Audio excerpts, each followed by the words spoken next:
যৌক্তিকতা সে সচিব দেশের বাইরে আছেন, সে বিষয়ে তেনারা পজিটিভ কথা বলেছেন। আমাদের নন এমপিও প্রতিষ্ঠানগুলোকে আগামী সপ্তাহ পর্যন্ত, আমাদের সামনের সপ্তাহে এমপিও ঘোষণা হওয়ার পরে কর্মসূচি চলতে থাকবে। আমরা ঘরে ফিরবে বলে আশা ব্যক্ত করছি, কারণ সেখানে গিয়ে সচিবের অনুপস্থিতির কথা আমাদেরকে জানিয়েছেন এবং আমাদের এই এমপিও চাওয়ার যে যৌক্তিকতা সে বিষয়ে তেনারা পজিটিভ কথা বলেছেন এবং আগামী সপ্তাহে, আগামী রবিবারের দিকে সচিব দেশের বাইরে আছেন, তিনি দেশে ফিরলে আমাদের সঙ্গে, আমাদের প্রতিনিধি দলের সঙ্গে কথা বলবেন।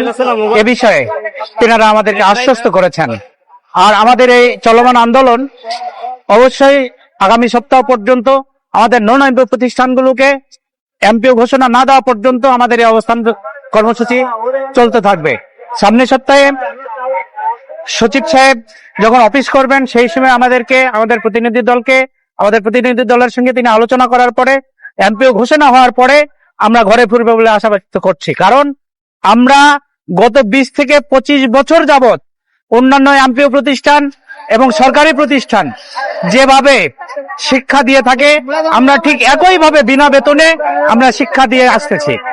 সেই আমরা বৈষম্যের শিকার 20-25 বছর থেকে আজকে যে আমরা অবস্থান কর্মসূচি ঘোষণা করেছি, আমাদের এমপিও না দেওয়া পর্যন্ত আমরা এই অবস্থান ধর্মঘট বা অবস্থান কর্মসূচি আমরা চালিয়ে যাব। নন এমপিও শিক্ষা প্রতিষ্ঠান জাতীয়করণ হলে সেক্ষেত্রে শিক্ষার্থীরা কোনো এক্সট্রা সুবিধা পাবে কিনা?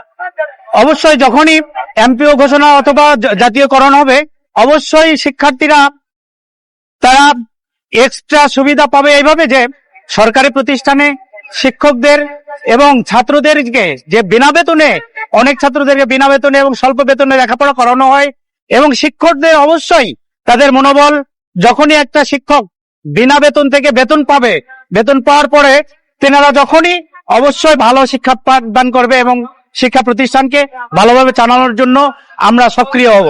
সেই ক্ষেত্রে শিক্ষকরা যেমন লাভবান হবে, শিক্ষার্থী, শিক্ষা প্রতিষ্ঠান, শিক্ষা ব্যবস্থা সবকিছুই অবস্থায় অগ্রগামী এবং উন্নতি লাভ করবে।